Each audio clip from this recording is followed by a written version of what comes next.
After a long ride into town here in Phoenix, we're here going to show you around some. The past of mobility here in Phoenix, and then take you to the current day to show you Valley Metro, the local transit system with Jessica Medford Miller, the CEO. We're going to take you on the bus, the light rail, the streetcar, and of course, the food, the culture, and the music that is this great southwestern American town of Phoenix, Arizona, on Transit Unplugged TV.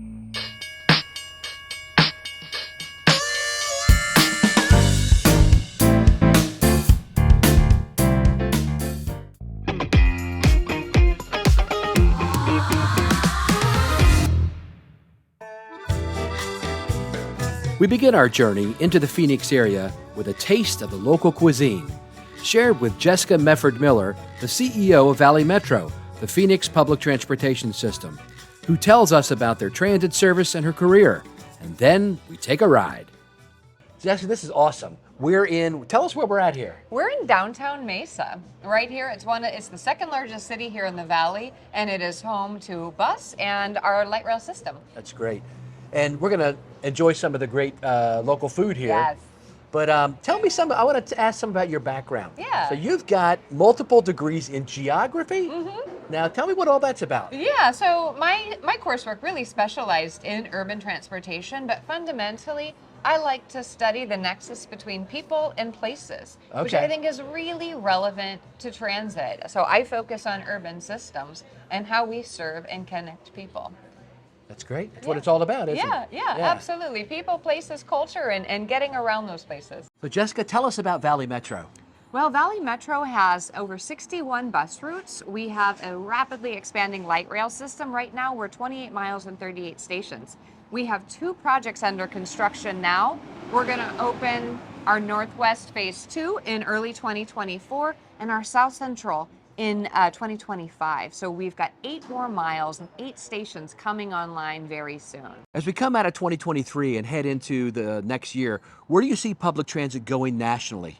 Well, I think one of the things we're doing here in the Valley, Paul, is we're shifting our schedules. We are coming out of the pandemic. We're still seeing a lot of remote workers, but our vehicle miles traveled here in the Valley are far and above what they were pre-pandemic. And that's in part because we're growing, but people are making all kinds of trips. So we're shifting to try and capture more of those trips, not just that Monday through Friday downtown Phoenix oriented journey to work. We're seeing more ridership on nights and more ridership on weekend. So we're orienting our service in that direction. And here in Phoenix, we are growing fast. We're growing vertically. So we've got expanding light rail and streetcar service to accommodate that growth. We're also growing outward, and so we will be expanding our bus system. We've also begun experimenting with microtransit in a lot of our suburban communities, and it really is for Phoenix about offering that right type of mobility to match the diverse needs of the communities we serve. So tell me about your restaurants. Yeah, you're at Tacos Chihuas, our downtown Mesa location. This is the 3rd store we opened with under the Tacos Chihuas. You know, Chihuas is a reference to my hometown of Chihuahua.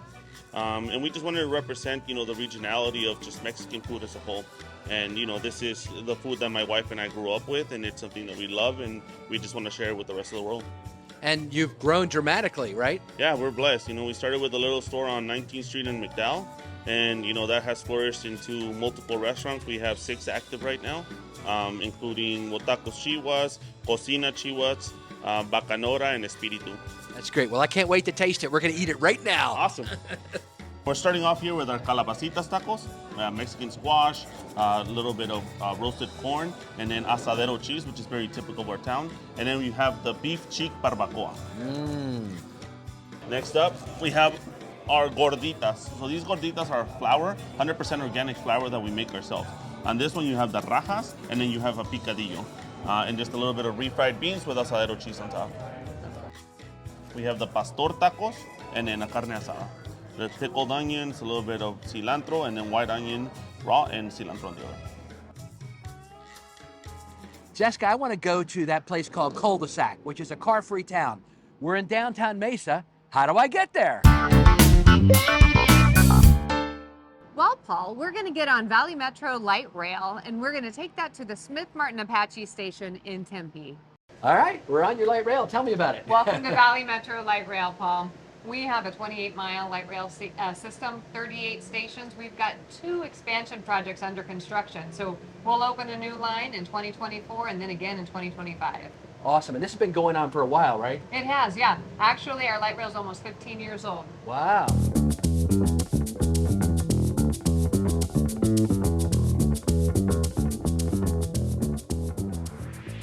Ryan, we're here in Cul-de-sac. Tell me about it. This is Cul-de-sac Tempe. It's the first car-free neighborhood built from scratch in the US. And we're on 17 acres, and there's 35 buildings today. We're gonna have 1,000 people when it's fully done. So, you've got, back there is like a lot of residential, right? Yeah, there's 31 residential buildings, and right there is the plaza. And that's where we do a weekly night market. We'll probably have 500 people here tomorrow. Wow. And then you've got mixed use here where you got commercial on the first floor and then residential above? Exactly, we have a small format grocery store. This is a co-working space. We have a coffee shop and wine bar, a barber, a bike store, and that's our gym. In the Phoenix metro area, you can catch a fully autonomous ride in a Google Waymo car. My friend Valerie showed me how to download the Waymo One app and book a trip just like I would on any other car service app. The vehicle arrived with no human driver behind the wheel and welcomed me by name as we got in. I tried to ride in the driver's seat, but it wouldn't let me, and a nice gentleman came on the speaker and asked me to move to the passenger seat. The car then took us to our pre-planned destination for a bite to eat with friends. It stopped where it should at traffic lights and stop signs, drove within the speed limit. It's very comfortable and a great ride. What a trip.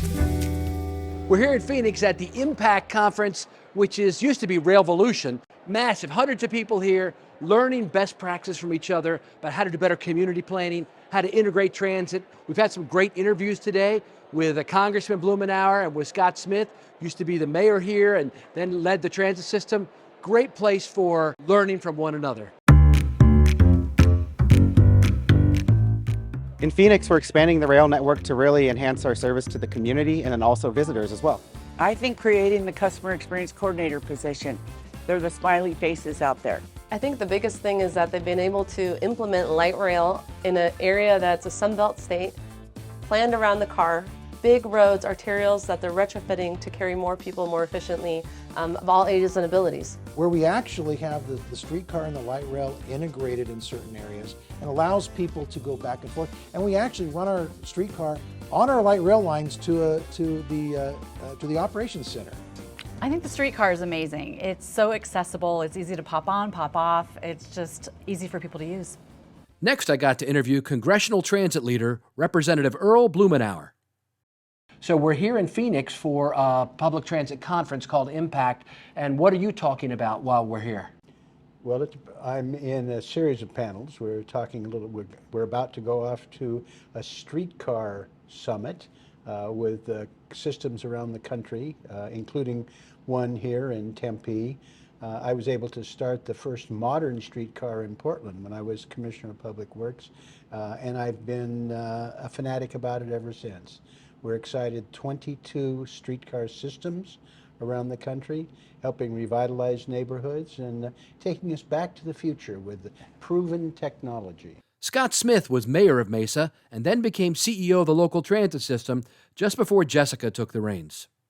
I tell you where I want to start. Mesa. Tell us about Mesa and how you got involved and how you became a mayor there. Yeah, well, Mesa's probably the biggest city most people have never heard of. Mesa's actually the 34th or 35th largest city in the country now. Really? Like how many people? About 520,000 people now. Wow. It's actually bigger population-wise than St. Louis, Miami, Minneapolis, What? even Atlanta.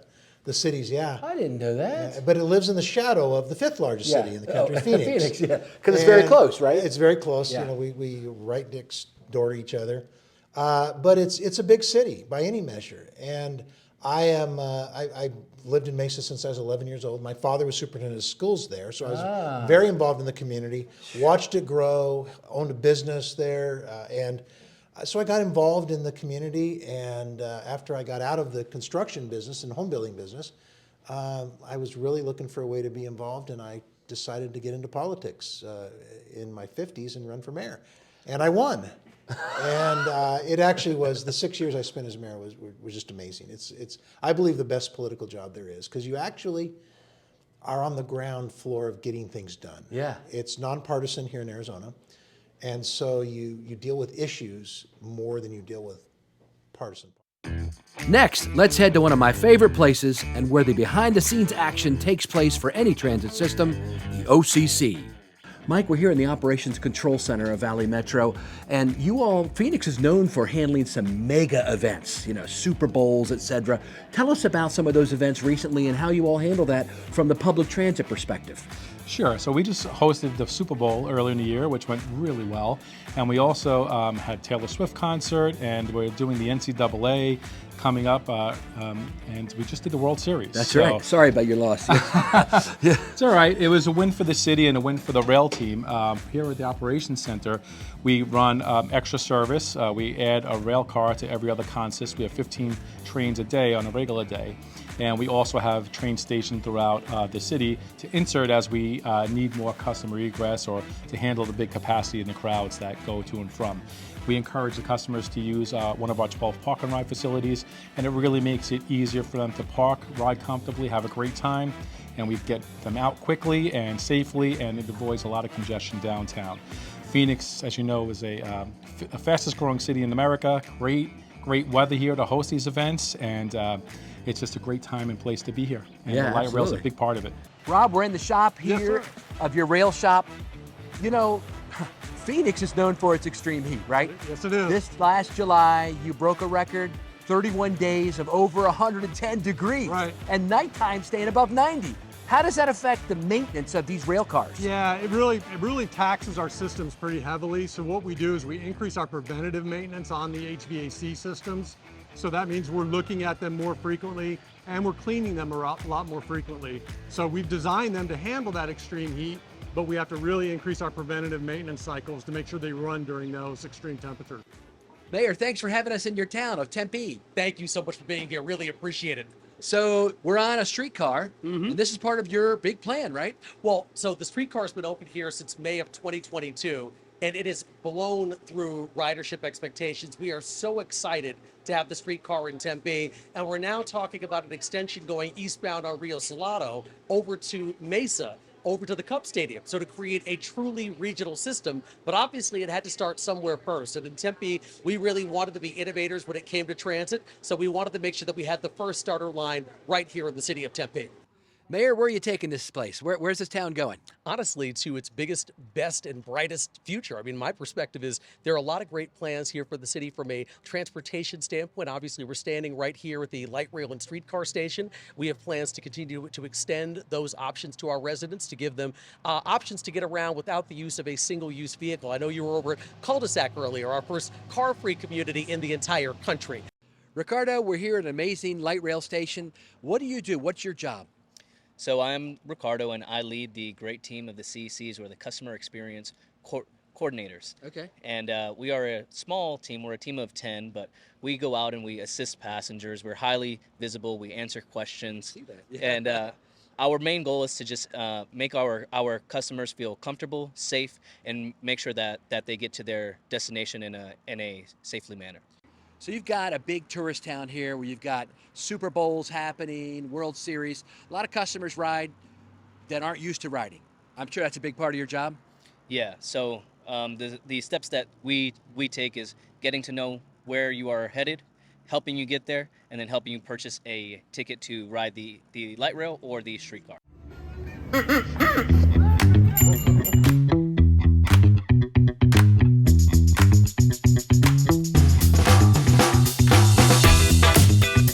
There's more than one way to get around town. From the roads to the sidewalk, pedal power on a pedicab can get you there quickly and fun. We had a great day today out filming on the transit system, and tonight we're going to take you to Copper Blues, a local music venue, and hear the musical guitar stylings of local artist Ronnie Winters.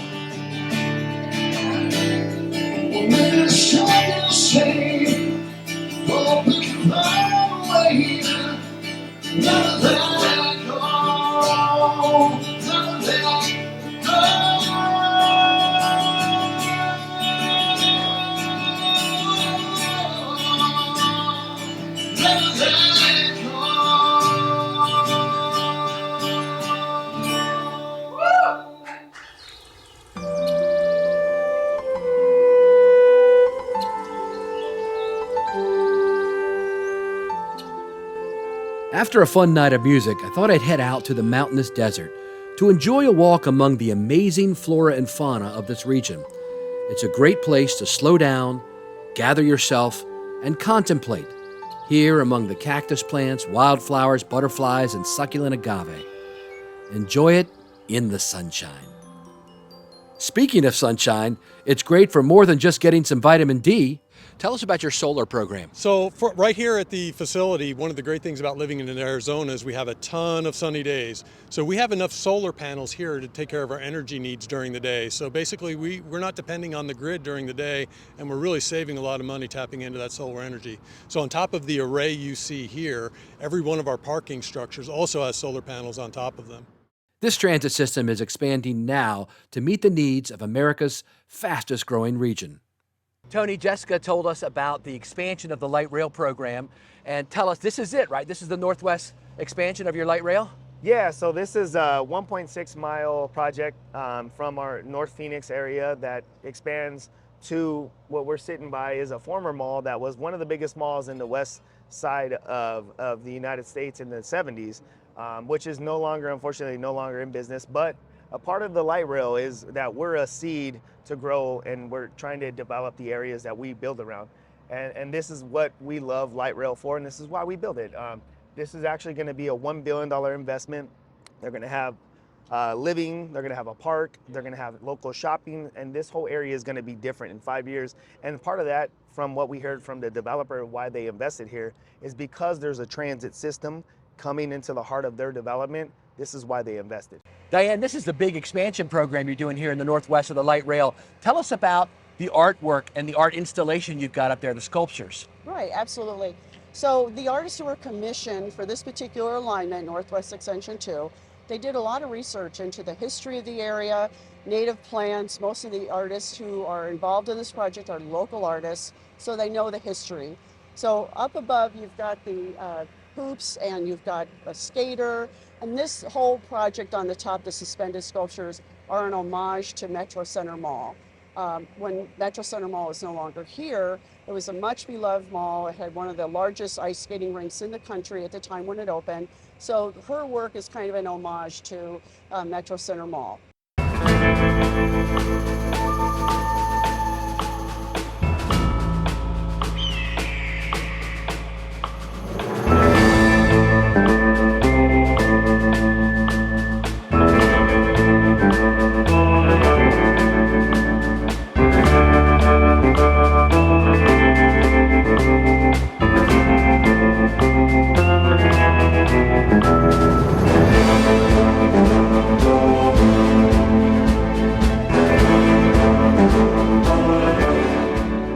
Don't forget to like and subscribe on YouTube.